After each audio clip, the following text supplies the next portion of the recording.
Hello and welcome to CNBC TV18.com presents Bharat Trailblazers in association with Salesforce. I'm Ritu Bhandari. This is our special conversation series where we highlight some of India's most innovative micro, small and medium enterprises that are leveraging emerging technologies in pursuit of excellence.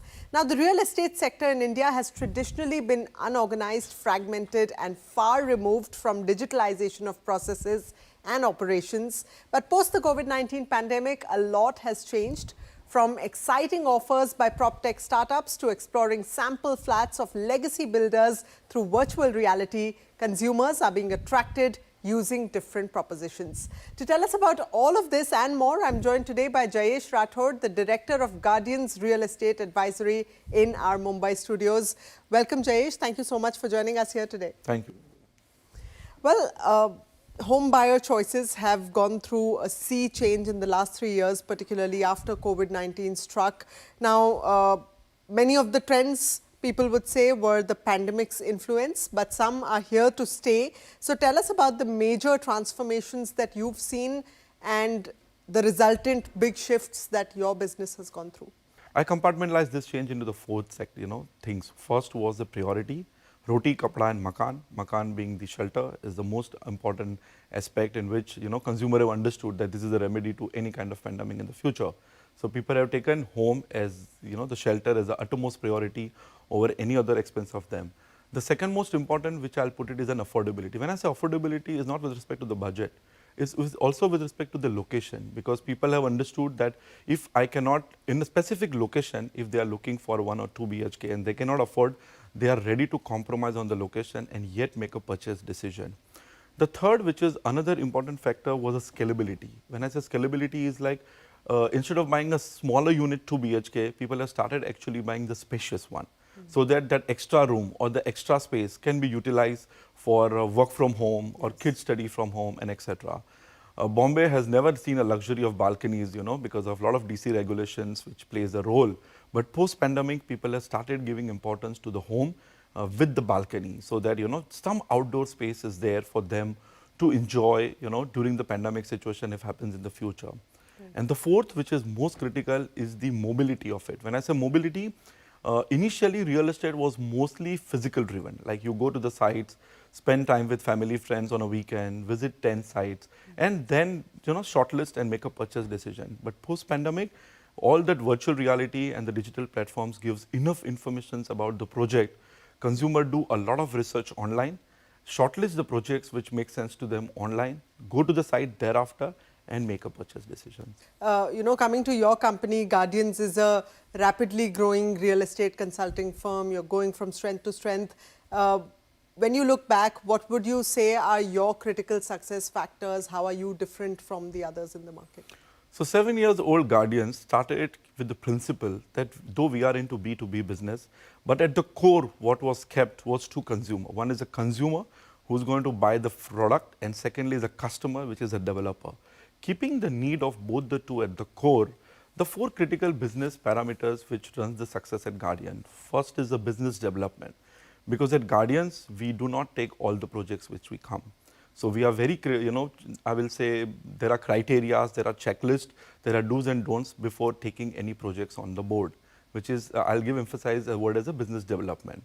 The second stage of our, the whole the business cycle comes to is a business governance. The third is a product, because the right product with the right value will definitely achieve the trade-off between volume, value and velocity, which our end customers, which is the, the developer will look for. And a right marketing strategy also runs parallelly. Last but not the least, which which complete the entire business cycle, is the mass distributions of the project ensures that a good leads get generated and the closure happen at the site within the estimated, stipulated, budgeted time manner. And that's complete the entire process. Having said that, the most critical aspect of this 4 business process, which I said, is the 4 business partner. So all, we are 4 partners in our organization, and each is expert and experienced in these 4 domains which I told you, and which is backed up with technology and the data-centric approach for the same. Right. Talking about technology, you know, we are in the digital age. There is an increasing use of online platforms, even as far as property search and transactions are concerned. So real estate consulting firms also have to today use digital tools and go on the digitalization journey. Where is Guardians on the digitalization journey? How do you remain competitive? And what are some of the big business objectives that technology is helping you meet? Let me take a help of a customer flow to answer these questions, because at the end, real estate is also not different, than any other high purchase product. But digital marketing cannot be avoided in the market where the 50% of the consumer, the population is on smartphone. Let's see how the consumer flow, as far as and accordingly only that 4 objectives or 5 objectives which we follow at Guardians. The first one is the easiness of having, or the convenience of having the information. So yes, convenience of having any digital platforms or any information is must as far as adopting any online platforms are concerned. The second and the most important is the responsiveness, because once the consumer is informed, he wants that, okay, somebody should respond to me on a time. So the responsiveness comes in as the second most critical objective of any digital online platform which we use. The third is also equally important, that, okay, you go to so many various platforms, but the consistency of the data should be there, that all the websites should talk about 1 BHK of the same carpet area and of the same value. So yes, the another third objective would be consistency of the data.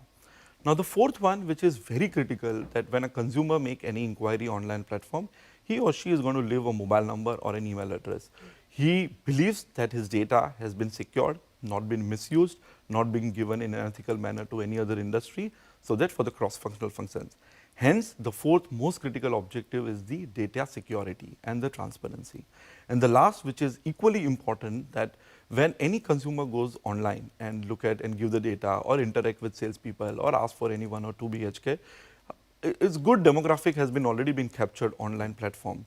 So he believes that when I go to any site, have the personalized discussions with me, because half of you already know what I'm looking for. So yes, these are the broader 5 objectives which we follow for marketing real estate projects online platforms. Right. And when it comes to embracing technology at the back end, what are some of the key business areas that technology has really transformed for you? Can you share some examples in terms of operational efficiency or whatever else happens at the back end? Now, any such technical implementation happen in any organization, and so do in real estate. The first one is the single point of entry of the data, because once entered, your name, number and mobile is given, nobody should ask you once again. That has been already captured in the system. So the single source of information.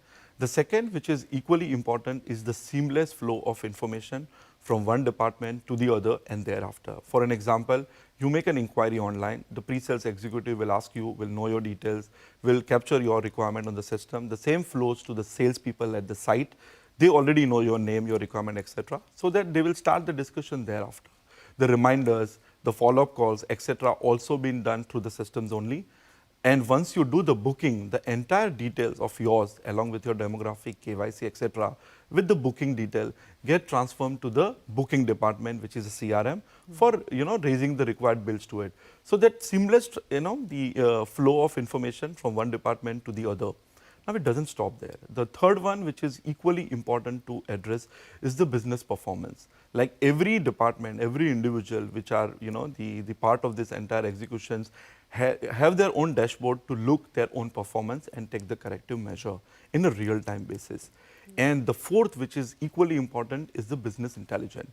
No data unless it has been given an intelligent, the trend or the certain specific pattern of which consumers are making more inquiry or booking or a revisit, which demographic is actually showing interest in purchasing this decision. Such business intelligence only possible when we execute such the mammoth implementation by the product like SFDC, which we are using at our organization to achieve these 4 things which I just said. Right. Okay. So you spoke a little bit about data silos and breaking those and having seamless flow of information, which is great. But I also want to know a little bit about your sales cycle and how that has changed using technology. How are you enabling your agents with digital tools? Have they become more efficient, more productive by using technology? Oh, certainly, yes. Let's take an example here. Like suppose pre-sales executive got a call from someone. Now, the volume of the call is so high that they miss certain calls. I'm giving you more example rather than going in the flow.